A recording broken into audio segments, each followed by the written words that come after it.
welcome to the Overrated Consciousness Transforming Podcast for exceptional 21st century living. Folks, we've got a witchy show today, and I absolutely love witchy shows. And we're going to be speaking with Phoenix, LeFae, and hopefully get this right, Gwion. Is it Gwion? It's Gwion. Okay, I'm going to say, can I call you G? Absolutely, lots of people do. Okay, thanks, because that way I'll get it right. G Raven, and we're going to talk about their latest book, and that's Life Ritualized, a witch's guide to honoring life's important moments. And folks, if you're interested in Wicca witchcraft at all, this is a book for you to have on your shelf. Well, not only on your shelf, you got to read it, but it provides all the basics, and it's grounded, okay? And it's grounded in truth and sincerity and honesty. This is a book that I will keep on my shelf, and you guys know I don't say that very often. So we're going to get into talking to them in a bit. But sit back, relax, enjoy the show, and get some information on, rituals and the energy of Wicca. Now, the information shared on Get Over It uses intuitive and pragmatic insight to help you shift your consciousness to break through blocks and release energy that is no longer needed. Yes, we're going to help you let go of the BS that is holding you back. But you guys know I always ask that question, are you truly ready to? And by the way, folks, BS is belief system. A bit about me for my new listeners, intuitive since birth. I'm a third generation intuitive with over 3 decades of experience supporting people to break through the blocks along their path. I'm a strategist for personal and professional transformation, revealing cutting edge information that enables you to prosper and thrive. I spent 25 successful years in corporate America as an executive sales professional, and I'm the founder of Healing Visions Ministries and the Northern California Children's Education Network, a 501c3 nonprofit. I provide consultations and healings in all areas of life that heal the mind, body, spirit connection, allowing you to live your very best life. My clients tell me that I keep it real while providing them with accurate information to assist them along their journey as a spirit living a human existence. But they also say, if you really don't want to know, don't ask Monique. My background includes a doctorate in metaphysics, Reiki master teacher, ordained minister, and clinical hypnotherapist. So whether you are stressed, depressed, or possessed, I can help. To find out more about me and the services I offer, go to my website, and that's MoniqueChapman.com. And I invite you to like me on Facebook and follow me on Twitter and LinkedIn. I am so fortunate today to have 2 wonderful guests. The first one is, oh my goodness, G Raven, and he can tell you his name when we're talking to each other. He is a tattooed pagan, writer, traveler, musician, cook, kitchen witch, occult shop owner, and teacher. Although initiated in 3 magical traditions, G describes his practice as virtually anything that celebrates the wild, sensuous living, breathing, dancing, ecstatic, and divine experience of this lifetime. He was born and raised in London, England, but he now resides in Northern California and shares space in the redwood trees, the Pacific Ocean, and his beloved partner. And that is Phoenix LeFae. And she is a professional reader, root worker, teacher, and ritualist. She has been practicing witchcraft for almost 30 years. She looks like 30, so I don't know how she's practicing witchcraft for 30 years. But anyway, she started when she was 15, folks. But she's been practicing witchcraft for almost 30 years, and her teachings are connected to the reclaiming tradition, Druidry, gardener, is it gardenering? Gardnerian. Thank you. Yep. Phoenix Wicca, and she is the owner of an esoteric goddess shop called Milk and Honey. Actually, they both own it, and they have 2 websites you can go to, and that's GWIONRAVEN.com. Again, that's GWIONRAVEN.com and PHOENIXLEFAE.com. PHOENIXLEFAE.com. And then you can check out their shop, and that's The Witches Next Door, and it's thewitchesnextdoor.com. backdoor.net. Welcome, guys. Thank you. Hey, now that I got through that, I was like, woo. Your book, Life Ritualized. And you guys can chime in unless I ask something specifically to a person. Why? Why this book? Why now? You want to start with that one, Gwion? Yeah, sure. So, why this book? Mm-hmm. I think there is, in almost any spiritual tradition, and certainly within ours, which is witchcraft, there's a lot of needless mystery. So I'm a big fan of mystery, like I'm a big fan of whatever it is that's out there in the universe that we don't understand.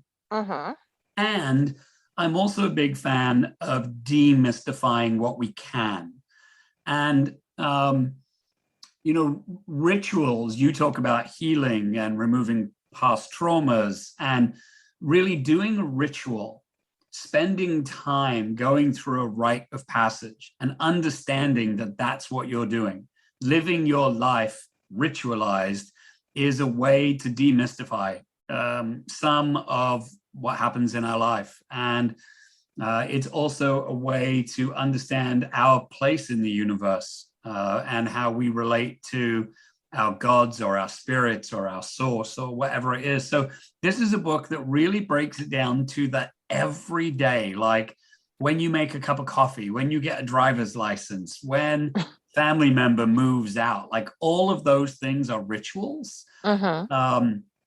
And when we step into them and honor them as rituals and participate them with rituals, it can bring joy, closure, healing to our lives. So that's one of the reasons we wrote the book. What's your answer, Phoenix? I'm curious. Well, funnily enough, I would say that this book brings mystery back into our lives. So almost the exact opposite of what you just said.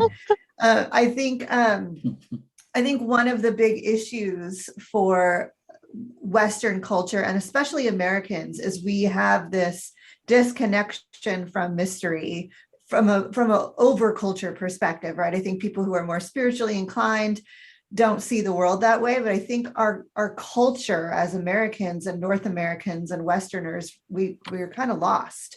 And in my very humble opinion, that's a huge problem. So bringing some of that mystery back, reminding ourselves that we are connected to something bigger than ourselves, having moments where we can participate in magic, even if that is, like Gwion said, making a cup of coffee or getting our driver's license, right? These things that seem mundane, there's all kinds of mystery there. And I think that reconnecting to that energetic is important for us to evolve as a culture. Okay, well, you say life ritual, so ritualized. What is a rite of passage? Yeah, that's a great question. Rites of passage are moments, and really you could even argue we're always in a rite of passage of some way, shape, or form. We're always in a transition. But rites of passage are these moments that are transitional. We are no longer this thing. We are becoming this other thing. And then there's that moment in the middle where we're not the thing we were, but we're not yet the thing we are becoming. It's these moments of transition.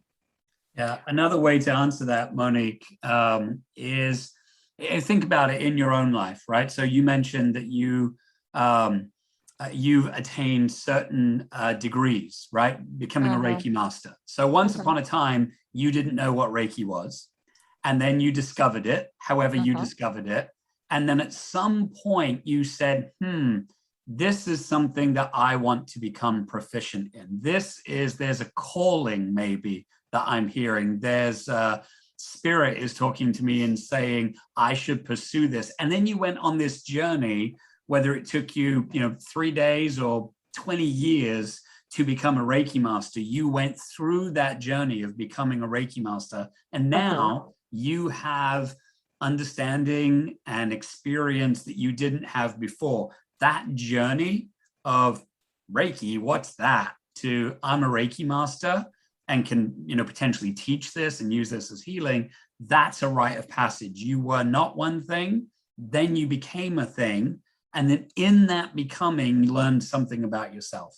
And that's true. We all do this, whether it's biological changes. There's a point where we are not, for instance, with women, predominantly, there's a point when your body changes. And those changes bring wisdom and intuition and fear and responsibility, and like those things happen. And it's true, we all go through those. Sometimes in our spiritual or religious life, if you think of a bar mitzvah, for instance, when you go through bar mitzvah, you are becoming the community.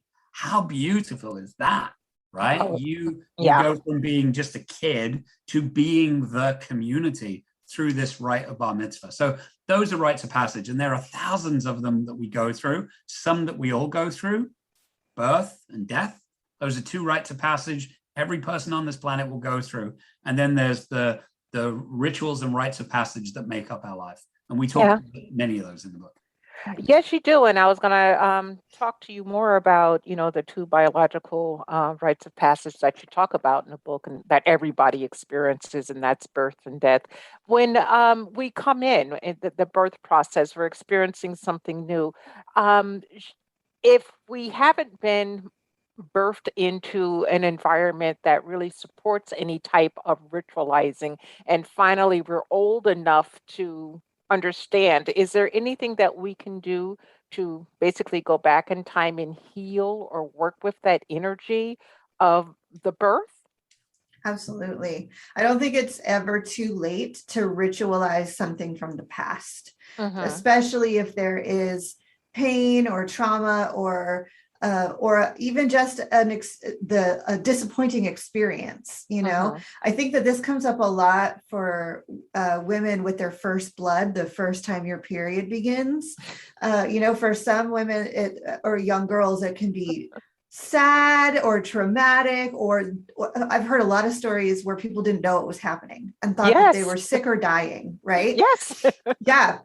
So, and I've been through rituals with women where we re-ritualize that moment, where we celebrate the first blood, where we honor stepping into a new level of life, where we become women, right? And we have a moment to celebrate that. So I don't think it's ever too late. I think you could even go back to birth and ritualize your birth experience in a way that is joyful and welcoming and a shift. The ritual process is yours. So you can do whatever you want and create it however you want in order to do the thing you need it to do magically. Yeah. Well, the first blood ritual really caught my attention because I started my cycle when I was 9. Yeah. And of course, we had a house full of company at the time. And, I went to the bathroom, I wiped, saw all this blood, pants down to the ankles. I'm screaming, holding the tissue, running out in front of all the company. I'm bleeding, I'm dying. Yeah. And of course, I got laughed at. Right. Everybody laughed at me and kind of put me down. And of course, that shut me down even more. And then actually going back through your ritual, and guys, it's on page 111 if you want to get the book.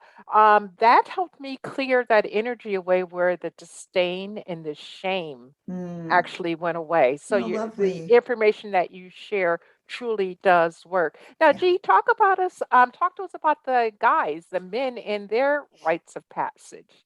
Their ritual. It's so interesting. Over the years, I've talked to a lot of men and asked them, what was that moment? Because biologically, there isn't quite that same moment where, it's obvious and repeated, right? So we don't have that quite the same way, just from a strictly biological standpoint. And especially now with so many more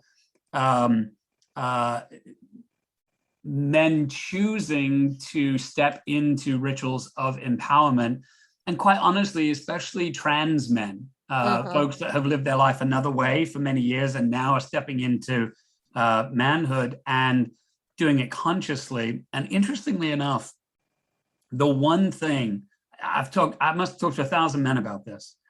the one thing that they say that they remember was being taught to shave. And whether that was by an uncle or a father or a grandfather or a buddy or, whoever it was, somebody taught them to shave. And I think one of the most intimate moments a man can have, this is certainly true of me, is to let somebody else shave you, whether that's a barber or whether that's an elder or a partner of some sort. But like, there's quite a body of work that supports that men in general, we are not socialized to touch. Yeah. Quite the same way. Like when we're kids, there's a certain point in most men's life when, it's not appropriate to hug and kiss anymore. And, older men, especially like grandparents and uncles, they don't tend to hug you anymore because it gets weird for whatever reason. And so then there are really only two ways that men experience touch, and that's through sports and, physical activity like that, and through sex. And obviously in our society today, sex is a really big deal, right? It's everywhere. And sometimes it can get really toxic. It's not always healthy. And so men don't know how to touch. So like putting your face, like it's very intimate, it's your neck, right? One slip of the blade and that's it, you're over. So like just allowing somebody to shave you is incredibly intimate. And then recognizing that when you shave, I've been shaving now since I was 14, I think 15, something like that. It's something I've done, not exactly every day, but regularly. And I look at this face in the mirror and I've seen how it's changed. And, I've gone from a hard young man to starting to realize I look more like my grandfather and my father, So, well, they were handsome men, because I know, folks, you can't see them, but when you go to their website, you will see both of them. Okay. And you have handsome men in your family. But let me ask you both this question, and maybe you can take parts. In the book, you talk about rituals have a flow, and it's basically a 6-step flow. Could you share that with us? Yeah. Yeah, and this is really modern witchcraft. This format is familiar to folks who are practicing witchcraft in some form right now. But stepping into ritual, there is this cleansing process, right? It's clearing your body and getting yourself ready to step in. Cleansing and grounding, becoming fully present, fully ready to step in. There's a moment of creating a sacred space and just acknowledging we were in a mundane place and now we are stepping into a sacred place. It's not necessarily saying I'm turning this room sacred because everything is sacred on its own. It's more shifting our awareness that we are leaving the mundane and moving into something more sacred.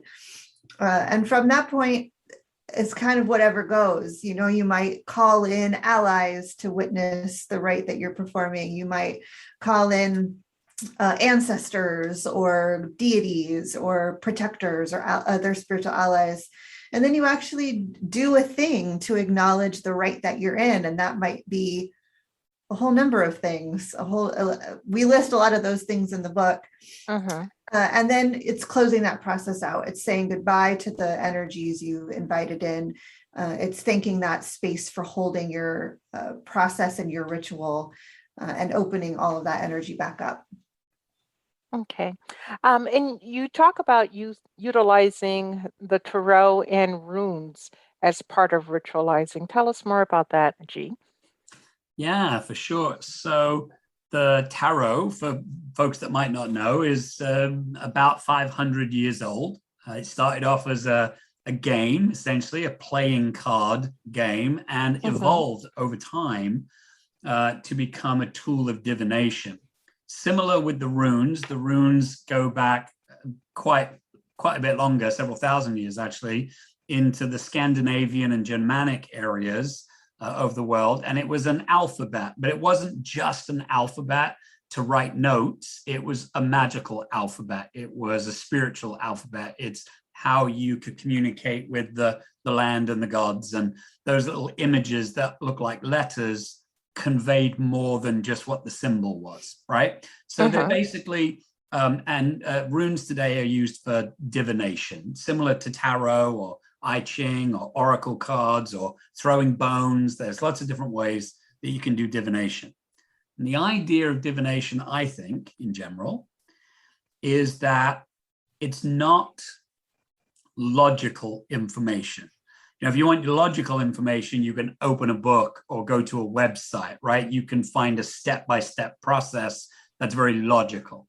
And what divination does is it pulls on things like intuition, on magic, on play, on the emotional state that you're in right in the moment. And it gives you an answer that maybe you have to investigate. You know, kind of the classic tarot questions, you know, what's in my future? Well, as Phoenix can tell you, reading the tarot is a lot less about telling you your future, and it's a lot more about what's going on with you right now. Right now. Right? Yeah. So Well, go ahead. Yeah, I would say, so using tarot or runes or any other divination tool is a way, again, ritually to kind of take you out of the mundane world, take you out of the world of websites and logic and put you squarely in the realm of magic and of possibility. So that's why we spend some time talking about divination. Well, Phoenix, why do you think so many people are hooked into with tarot and runes or any other form of divination, that it's the future as opposed to paying attention to right now? Because right now is creating the future. Yeah. It's really funny that you say that. I've been thinking about this concept a lot lately. You know, we find ourselves often, well, culturally, I can't help but kind of go back to that idea of our overculture, because it seems to influence so much of our lives. But we spend so much time worrying about what we're going to do, where we're going to go, how these things are going to play out, or stressing about the mistakes we've already made. And it's very hard for us to be present, to just be here and deal with what is here and what is going on now. And so there is this idea that if we know what the future holds, we have some amount of control, that we won't be surprised, that something won't hurt, that we won't get squashed in some way, shape, or form. And I think that's why people seek out this, you know, quote unquote, fortune telling type of energetic. And that really, like, you know, if you go to a tarot reader or someone who's doing any type of divination and they're telling you all of these future things, that's helpful. But really you need to know, like you said, Monique, what's going on right now? What is the energetic right now? What do I need to be focusing on right now? And I think generally speaking, we don't like to be here right now. We like to be thinking about where we messed up or what we are going to do in the future. Well, I love where I messed up, because that helps me grow, so I don't Absolutely F it up again. Yeah. You know, we have Yeah. that opportunity if we want to grow. One rite that you had in the book that really got my attention, and I tried to live by this as much as possible, and I think it's 99% of the time, is the rite of authenticity. Talk to us about that, because so many people today are not authentic. And I'm not talking just the people that you see in the political world and out there. I'm even talking about the people that are in our line of business. You know, they have great PR, but the authenticity behind it is just lacking. So talk to us about that. Either one of you. Don't be shy. So like, I ain't touching that. Well, I'll jump in there. You know, I think, you know, you really hit the nail on the head with that, is that we do see, we're inundated with images of what life is supposed to look like and be. And, you know, for me, like a child of the 80s and 90s, like that all came from TV and magazines. And now we're seeing that on social media. And we get these very curated images from other people of what we're supposed to look like, supposed to be like, supposed to be doing. And it can be confusing. We can get lost in that supposed to. And so finding your authentic voice, finding your authentic self, that sounds like so easy. Like, of course, I'm just going to know who I am authentically, but we can get lost in the noise of expectation of culture, of social media, and lose that voice. So authenticity, the rite of authenticity, is a way of bringing you back to that voice and bringing you back to yourself and bringing you back to your center so that you can better express that and better communicate that from that place of your authentic self. There's Monique, there's a saying that RuPaul Charles has, amazing drag performer and I love entrepreneur. RuPaul. I love me some RuPaul. So, RuPaul says that we were born naked and the rest is drag. Mm-hmm. And I really think about that a lot. When I go to a day job, for instance, then I'm, I'm an employee, or I'm a worker, or I'm a boss, or I'm a technician, or whatever it is that, somebody does during the day.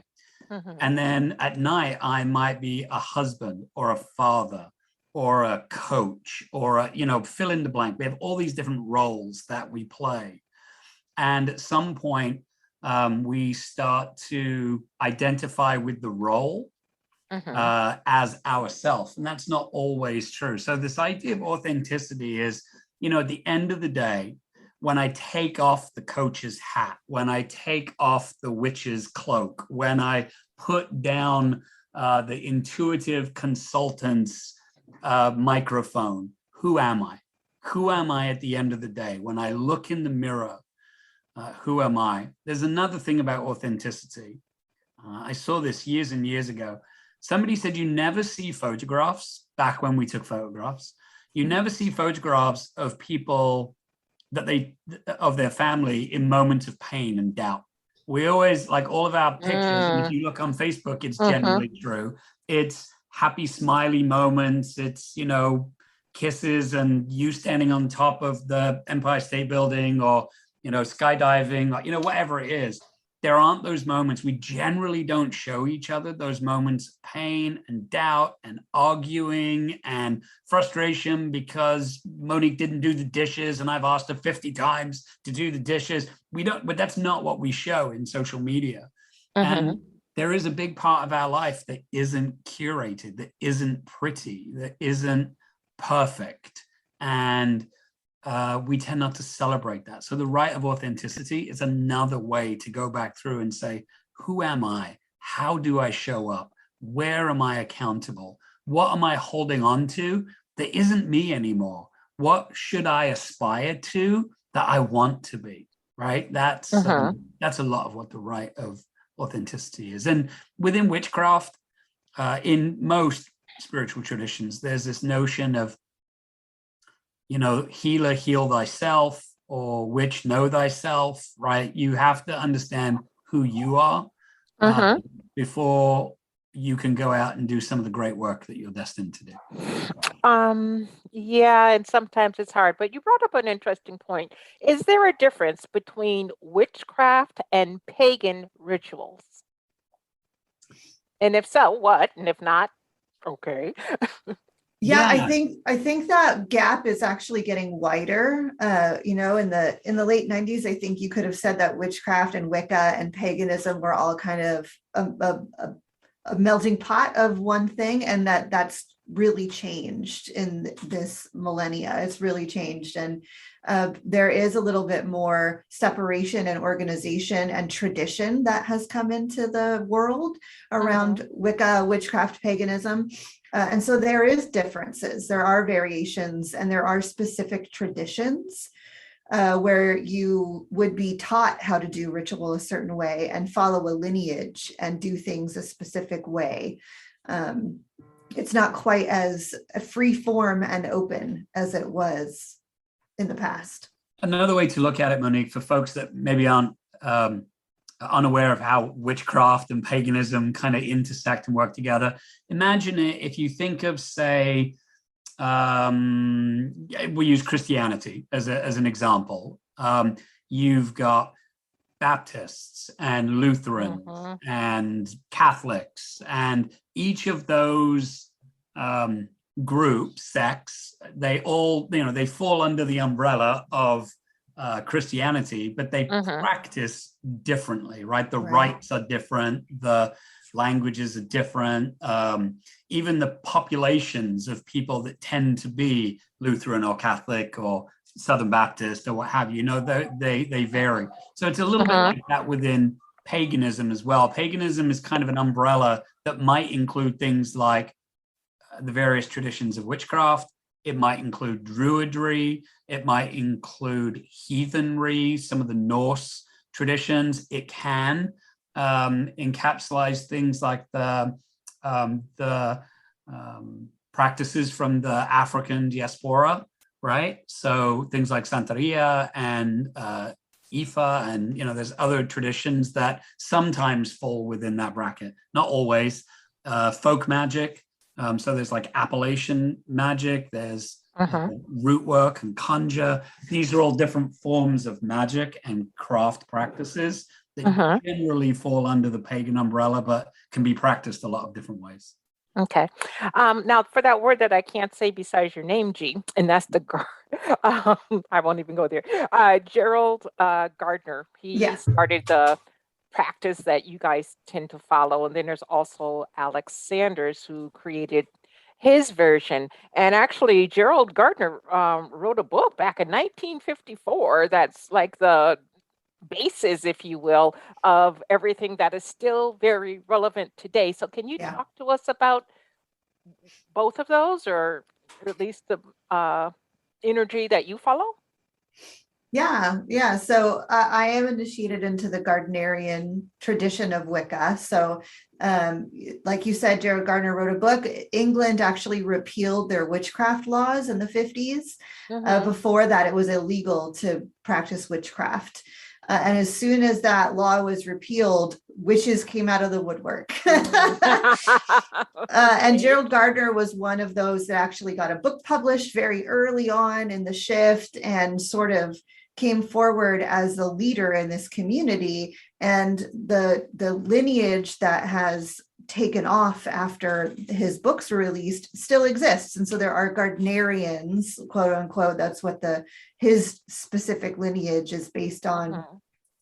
That you're initiated into that lineage, you follow ritual in that lineage, and that all stems back to Gerald Gardner. And Alex Saunders was a contemporary of Gardner's. They were actually spiritual friends, and there was a falling out, and Alex Saunders decided to sort of peel off and start his own tradition. So they actually have a lot in common. A lot of the rites and rituals and liturgy are very similar, but the founders are different people, slightly different focuses. I could geek out on that topic for hours. Yeah. Do you have to be a follower of Gardner or Sanders in order to practice? Can you, do you have to be in a coven? I think a lot of people are confused about that because there's some energy out there that says a solo person practicing really isn't valid. Yeah. So first and foremost, there is no wrong way to do a witch, right? So if you think to yourself, you know what, I have this energy and I manifest things, I have the ability to nudge the universe in a particular direction, and I think I'm a witch, guess what? You're a witch. You're a witch. That's it.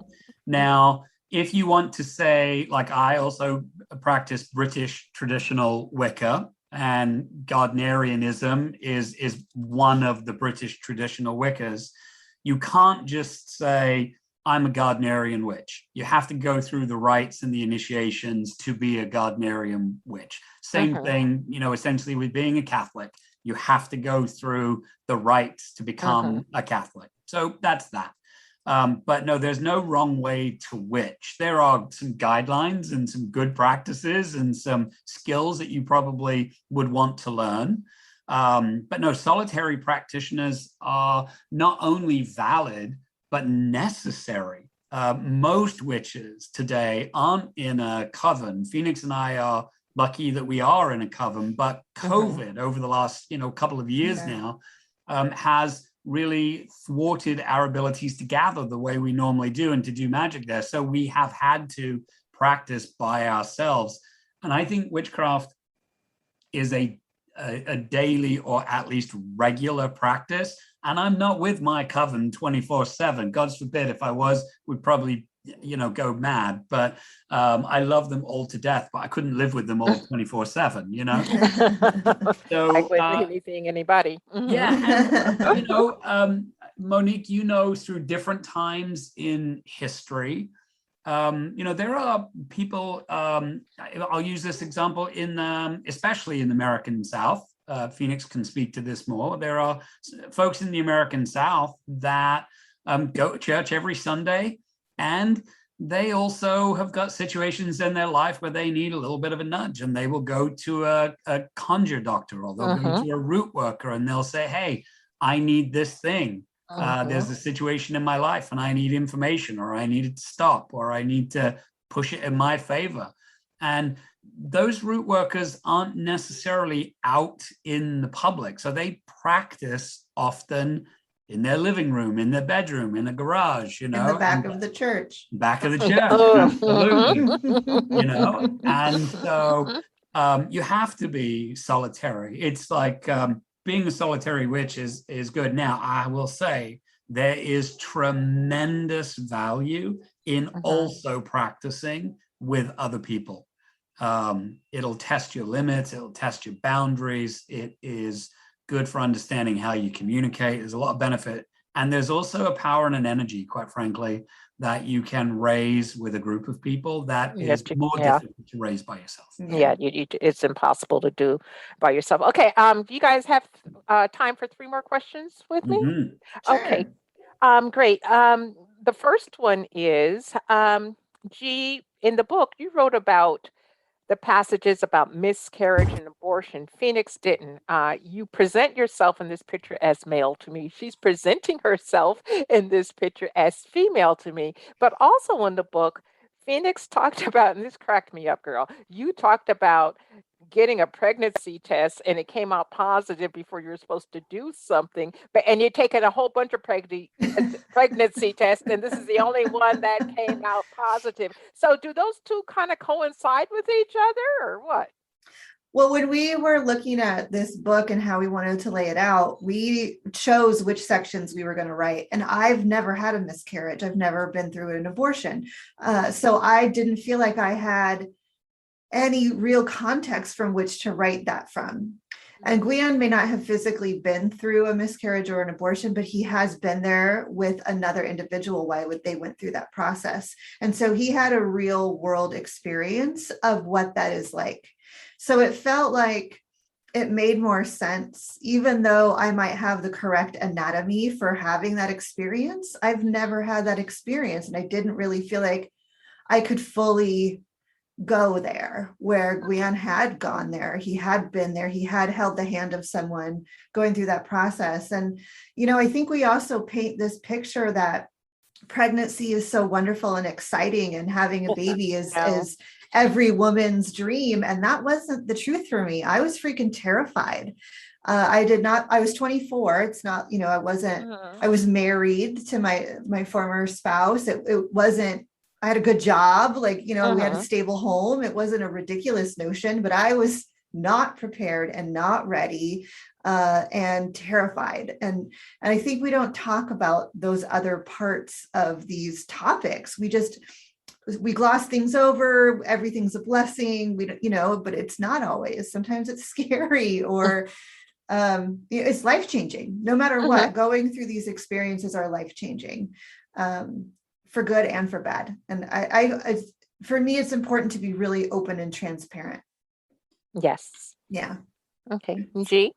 Yeah, I think when it came to miscarriage and abortion, and we say this many, many times throughout the book in a variety of ways, we rarely go through rites of passage alone. In fact, we really never do.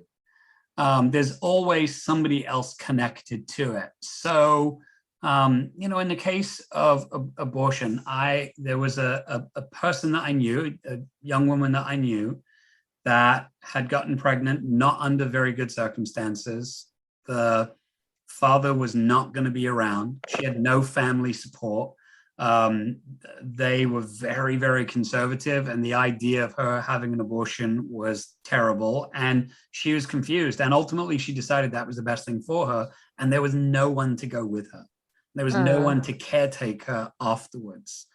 And, I had nothing to do with her being pregnant in any way, shape, or form, but I stepped in because she asked. And I went through the entire procedure with her, holding her hand. I took her home and carried her into her room and made a little nest of her and checked in on her over the next few days, and was there sort of emotionally for her afterwards as she wrestled with this difficult choice. It was going to be a difficult choice no matter what she decided to do, and there was no one for her to confide in. And so I went through that process, and I was married to somebody else at one point, and they had a miscarriage. I've had other family members and close friends that have gone through miscarriage, and it's devastating. And there is, I think, often this idea that we do this alone. And while physically that might be true, yes, someone's body is going through that experience, there is often a friend, a lover, a partner, a parent. There's somebody else there that is also going through the experience, or may have gone through the experience and can help guide them through. I love the idea, Monique, of, I've traveled this road with you. I've made it to the other side of the shore. I can't row the boat for you, but I can be in the boat with you. You know what I mean? So, yeah. Okay. How can we bring consciousness to the unconscious practice of our daily rituals? Or can we? Because even getting up and brushing your teeth is a ritual. Yeah, it is. Absolutely. Here's the difference. The difference between a habit and a ritual. Get up every morning, hit the snooze button, get up again, go to the bathroom, brush our teeth, make a cup of coffee, right? That's a habit, right? We do that every day.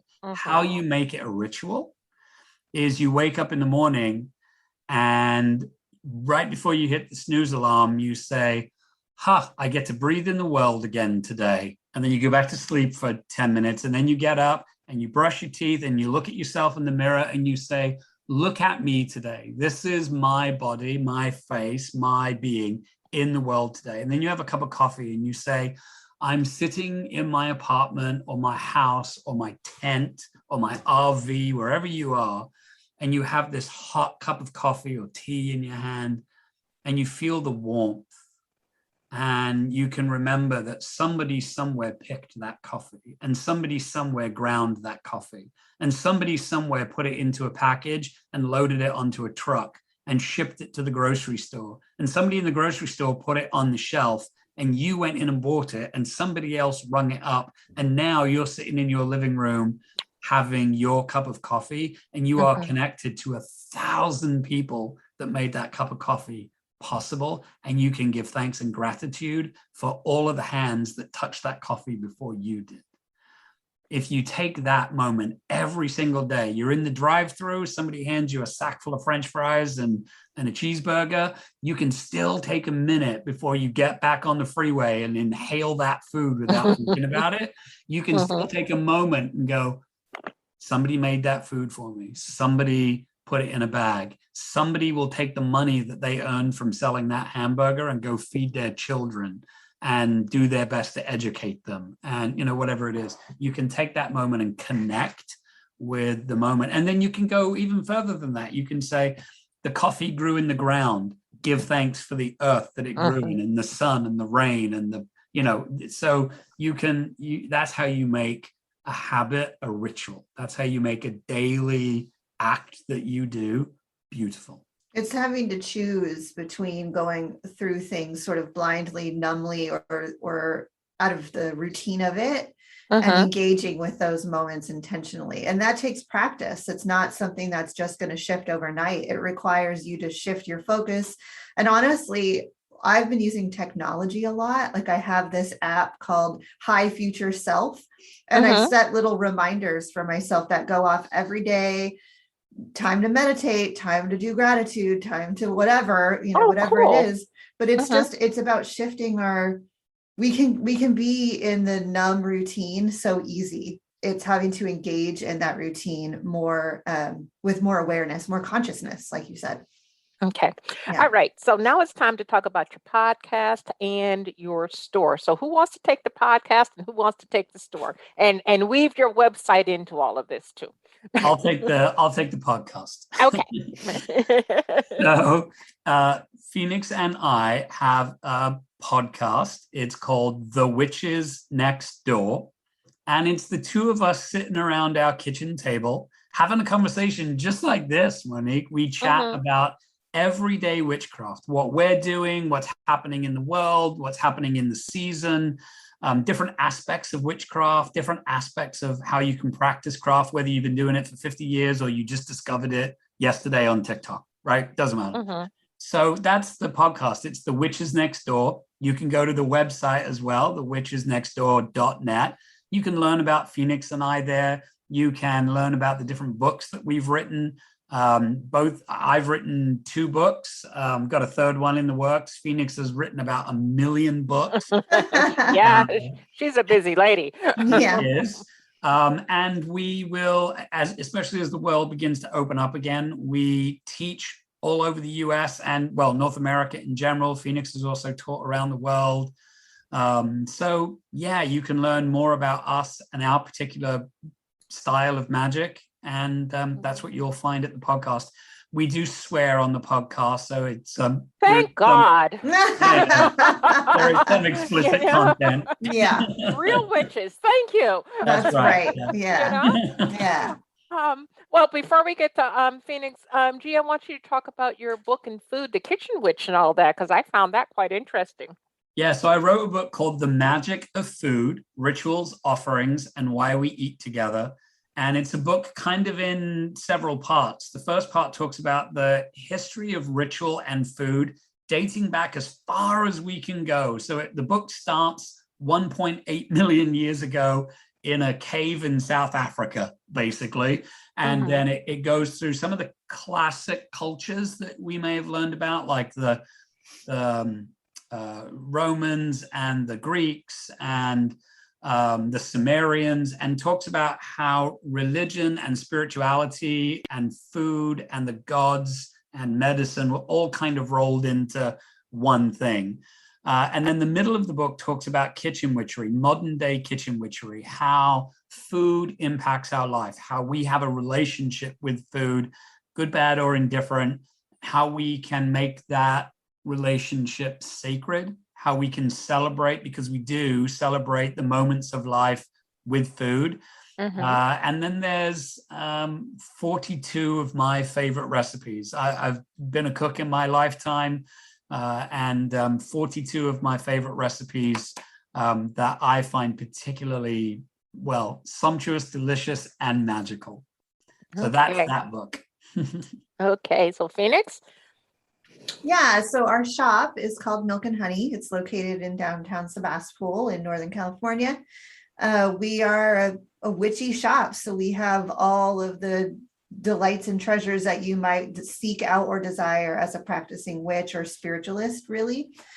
Crystals and stones and jewelry, books and journals, candles, incense, you name it, we've got it. We also have readers in regularly for both phone and walk-in appointments.